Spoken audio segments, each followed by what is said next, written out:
Shalom, salam sejahtera bagi kita semua. Perkenalkan, saya Amanda Septianti Sinaga dengan nomor induk mahasiswa A1D5210073 sebagai pemateri pertama, dan teman saya Mita Fitriansyah Siregar dengan nomor induk mahasiswa A1D5210081 sebagai pemateri kedua. Kami kelompok 12 dari mata kuliah Manajemen Sumber Daya Manusia dengan judul materi Mahasiswa mampu menguasai filosofi keilmuan tentang tenaga kinerja pegawai. 1. Kinerja pegawai. A. Definisi kinerja. Kinerja adalah segala hasil capaian dari segala bentuk tindakan dan kebijakan dalam rangkaian usaha kerja pada jangka waktu tertentu guna mencapai suatu tujuan. Sebuah jawaban untuk pertanyaan dalam definisi kinerja menurut Robin dalam Nawawi, yakni kinerja adalah jawaban atas pertanyaan apa hasil yang dicapai seseorang sesudah mengerjakan sesuatu. Mangkunegara mengatakan bahwa kinerja pegawai adalah hasil kerja secara kualitas dan kuantitas yang dicapai oleh seseorang pegawai dalam melaksanakan tugasnya sesuai dengan tanggung jawab yang diberikan kepadanya. Berdasarkan definisi-definisi yang ada, dapat disimpulkan bahwa kinerja pegawai merupakan hasil kerja yang dicapai pegawai dalam jangka waktu tertentu guna mencapai suatu tujuan. B. Faktor yang mempengaruhi kinerja. Menurut Henry Simamora, dalam Mangkunegara, kinerja dipengaruhi oleh 3 faktor, yaitu 1. Faktor individual, 2. Faktor psikologis, 3.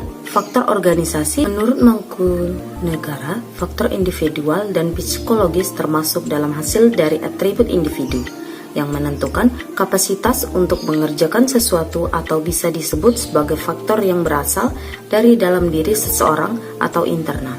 Sedangkan faktor organisasi dapat dikategorikan sebagai hasil dari dukungan organisasi atau faktor yang berasal dari luar diri seseorang atau eksternal. C. Mengukur kinerja. Mengukur kinerja pegawai atau karyawan dimaksudkan untuk menilai tingkat kinerja pegawai dalam periode waktu tertentu. Menurut Malayu SP Hasibuan, dalam Mangkunegara mengemukakan bahwa aspek-aspek yang dinilai kinerja mencakup sebagai berikut: 1. Kesetiaan, 2. Hasil kerja, 3. Kejujuran, 4. Kedisiplinan, 5. Kreativitas, 6. Kerjasama, 7. Kepemimpinan, 8. Kepribadian, 9. Prakarsa, 10. Kecakapan, 11. Tanggung jawab. 2. Profesionalisme kerja. A. Definisi profesionalisme. Korten dan Alfonso dalam Tejokro-Winoto mengatakan bahwa yang dimaksud dengan profesionalisme adalah kecocokan antara kemampuan yang dimiliki oleh birokrasi dengan kebutuhan tugas, merencanakan, mengkoordinasikan, dan melaksanakan fungsinya secara efisien, inovatif, lentur, dan mempunyai etos kerja tinggi. Alori mengatakan bahwa profesional mencakup pada sikap bukan pada uraian pekerjaan. Pegawai yang profesional adalah pegawai yang melakukan pekerjaan dengan sungguh-sungguh, menganggap penting bagi karirnya. Cukup peduli untuk menganalisis bagaimana caranya agar pekerja dapat diselesaikan dengan baik, mengerti bagaimana pekerjaannya berhubungan dengan organisasi secara keseluruhan dan mempunyai keyakinan dalam membagi ide, tujuan, semangat kerja kepada orang lain. Dimensi lain menyatakan bahwa profesionalisme identik dengan kompetisi. Artinya, seseorang pekerja atau karyawan yang profesional adalah pekerja atau karyawan yang berkompeten atau menguasai kompetensi di bidang kerjanya. Dengan kata lain, profesionalitas menggambarkan kompetensi dalam bekerja yang didukung oleh keahlian sehingga dapat melaksanakan pekerjaan atau profesinya secara efektif, efisien, produktif, dan berkualitas yang dijamin oleh sertifikat tertentu. Berdasarkan pengertian di atas, profesionalisme merupakan kemampuan yang harus dimiliki terutama oleh pegawai-pegawai yang terdapat dalam organisasi. Tidak hanya bekerja sesuai dengan tujuan dan orientasi perusahaan atau lembaga, tetapi juga bekerja berdasarkan kemampuan atau kompetensi yang dimiliki guna memberikan pelayanan yang optimal. Tingkat profesionalisme dapat mencerminkan tingkat pelayanan dalam perusahaan atau lembaga yang bersangkutan. Dikarenakan pegawai bersangkutan bekerja atas dasar tujuan dan orientasi yang berdampak pada hasil kerja. Demikian hasil presentasi yang dapat saya sampaikan. Untuk materi selanjutnya akan disampaikan oleh teman saya. Assalamualaikum warahmatullahi wabarakatuh. Sebelumnya perkenalkan, saya Mita Fitriansah Siregar dengan nomor induk mahasiswa A1D521081 sebagai presentator kedua di kelompok 12 mata kuliah Manajemen Sumber Daya Manusia, Program Studi Administrasi Pendidikan, Fakultas Keguruan dan Ilmu Pendidikan, Universitas Jambi.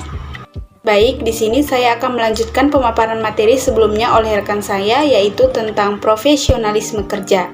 Yang mana yang telah kita ketahui bahwa profesionalisme adalah kemampuan yang harus dimiliki terutama oleh pegawai-pegawai yang terdapat dalam organisasi, tidak hanya bekerja sesuai dengan tujuan dan orientasi perusahaan atau lembaga, tetapi juga bekerja berdasarkan kemampuan atau kompetensi yang dimiliki guna memberikan pelayanan yang optimal. Terlebih para pegawai pada lembaga pelayanan publik atau birokrasi, profesionalisme sangat dibutuhkan guna memberikan pelayanan yang prima sesuai dengan peran dan tujuan yang hendak dicapai. Materi selanjutnya adalah faktor yang mempengaruhi profesionalisme. Menurut Nawawi, profesionalitas dalam suatu pekerjaan atau jabatan harus memenuhi 3 faktor sebagai berikut. Yang pertama adalah menguasai seperangkat keahlian yang dipersiapkan melalui program pendidikan atau pelatihan keahlian sebagai spesialisasi. Yang kedua, memiliki kemampuan untuk memperbaiki atau meningkatkan keterampilan dan atau keahlian khusus yang dikuasai sesuai perkembangan dan kemajuan ilmu dan teknologi di bidangnya, sehingga keahlian atau spesialisasinya selalu terkini atau up to date. Ketiga, dihargai dengan penghasilan yang memadai sebagai imbalan profesi berdasarkan keahlian khusus yang dikuasai. Ketika tidak terpenuhinya faktor-faktor di atas, dapat dimungkinkan akan memunculkan benih-benih ketidakprofesionalan pegawai dalam suatu pekerjaan atau jabatan. Selanjutnya adalah mengukur profesionalisme. Berikut saya paparkan pendapat para ahli tentang mengukur profesionalisme. Yang pertama adalah menurut Ancok pada tahun 1999 dapat dijelaskan tentang pengukuran profesionalisme sebagai berikut, yaitu kemampuan beradaptasi, kemampuan dalam menyesuaikan diri dengan fenomena, baik fenomena global dan fenomena nasional, mengacu kepada misi dan nilai atau mission and values driven professionalism. Birokrasi memposisikan diri sebagai pemberi pelayanan kepada publik dan dalam mewujudkan tujuan organisasi yang berorientasi kepada hasil yang ingin dicapai. Yang kedua yaitu menurut Cokrowinoto pada tahun 1996 menyatakan bahwa birokrasi dapat dikatakan profesional atau tidak diukur melalui kompetensi sebagai berikut. Yang pertama yaitu profesionalisme yang wirausaha. Yang kedua, profesionalisme yang mengacu kepada misi organisasi. Dan yang terakhir, profesionalisme pemberdayaan atau empowering professionalism. Selanjutnya yaitu menurut Siagian pada tahun 2000, profesionalisme diukur dari segi kecepatannya dalam menjalankan fungsi dan mengacu kepada prosedur yang telah disederhanakan. Menurut pendapat tersebut, konsep profesionalisme dalam diri aparat dilihat dari segi creativity, innovation, and responsivity atau kreativitas, inovasi, dan responsivitas. Materi terakhir yaitu tentang pengaruh profesionalisme kerja dan iklim komunikasi organisasi secara bersama-sama terhadap kinerja pegawai. Profesionalisme pegawai terbentuk ketika adanya proses komunikasi yang lancar dan sehat, di mana komunikasi yang terjalin adalah menjadi jembatan dan sarana interaksi antar struktur yang ada, baik antara atasan hingga bawahan. Ketika kondisi ini tidak tercapai, ternyata akan terdampak pada kinerja pegawai yang terlibat. Mulyana pada tahun 2005 berpendapat bahwa iklim komunikasi yang kuat dan positif dapat menghasilkan praktik-praktik pengelolaan dan pedoman organisasi yang lebih mendukung. Dengan kata lain, adanya tata nilai struktur dan prosedur kerja organisasi tidak akan terlepas dari keberadaan iklim komunikasi yang terbentuk, bahkan memiliki pengaruh yang lebih besar dikarenakan proses berlakunya nilai, struktur, dan prosedur tergantung pada individu yang menjalankan dan tidak terlepas dari keterlibatan proses komunikasi. Sehingga dapat kita simpulkan bahwa profesionalisme kerja dan iklim komunikasi organisasi sangat berpengaruh terhadap kinerja pegawai. Demikianlah pemaparan materi dari kelompok kami, semoga dapat kita pahami bersama. Saya akhiri, wassalamualaikum warahmatullahi wabarakatuh.